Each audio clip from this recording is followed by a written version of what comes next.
In the flat Earth model, the sun and moon spotlights are perpetually hovering over and parallel to the surface of the Earth. From our vantage point, due to the law of perspective, the two luminaries appear to rise up the eastern horizon, reach their peaks high overhead,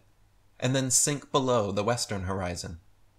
They do not escape to the underside of the flat Earth, as scoffing detractors often imagine, but rather rotate concentric clockwise circles around the circumference from tropic to tropic. The appearance of rising, peaking, and setting is due to the common law of perspective, where tall objects appear high overhead when nearby, but at a distance gradually lower towards the vanishing point. Dr. Samuel Robotham wrote, "Although the sun is at all times above and parallel to the Earth's surface, he appears to ascend the firmament from morning until noon, and to descend and sink below the horizon at evening. This arises from a simple and everywhere visible law of perspective. A flock of birds, when passing over a flat or marshy country, always appears to descend as it recedes, and if the flock is extensive, the first bird appears lower or nearer to the horizon than the last. The farthest light in a row of lamps appears the lowest, although each one has the same altitude. Bearing these phenomena in mind, it will easily be seen how the sun, although always parallel to the surface of the Earth, must appear to ascend when approaching,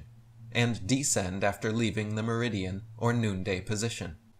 What can be more common than the observation that, standing at one end of a long row of lampposts, those nearest to us seem to be the highest, and those farthest away the lowest,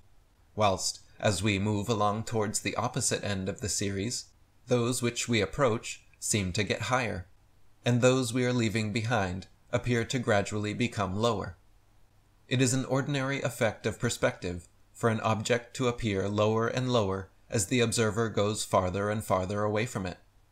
Let anyone try the experiment of looking at a lighthouse, church spire, monument, gas lamp, or other elevated object from a distance of only a few yards, and notice the angle at which it is observed.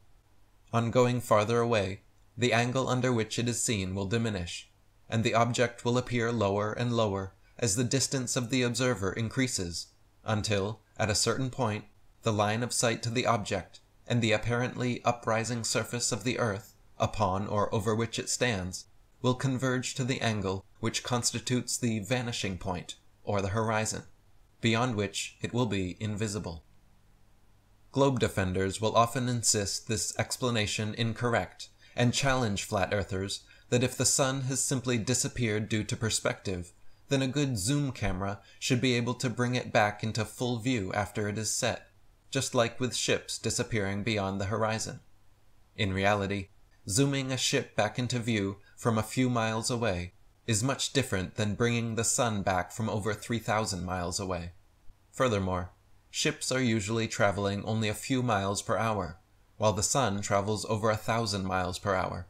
so the window of opportunity to attempt this experiment is only a few minutes. First, wait until the sun has half disappeared beneath the horizon, so that you can only see the top half, and are satisfied that the bottom half is no longer visible. Next, using a camera with adequate magnification capability, by zooming into the half-set sun, you will be able to bring the entire sun back into full view. Then, as you zoom in and out, the sun will appear to rise above and sink below the horizon, often with a significant portion of sky reappearing beneath the sun, proving beyond any shadow of doubt that the sun is simply moving away from your position, and not physically falling beneath the curvature of a globe. Heliocentrists would have you believe the very opposite of what every human who has ever walked the earth has seen with their own eyes. It is obvious to any child and sovereign-minded adult that the sun, moon, stars, and planets, every light in the sky above, revolves over and around the motionless earth beneath our feet. It is also plain to see that the sun and moon are both approximately the same size, and situated relatively close to Earth, not 400 times divergent, and not millions upon millions of miles away. To abandon your senses and everyday experience in favor of such unfounded science fiction fantasies is a fallacy of appeal to authority so extreme that it leaves the brainwashed believer impotent to trust his own natural instincts, and forever thereafter chained to the fantastical explanations of astronomical charlatans.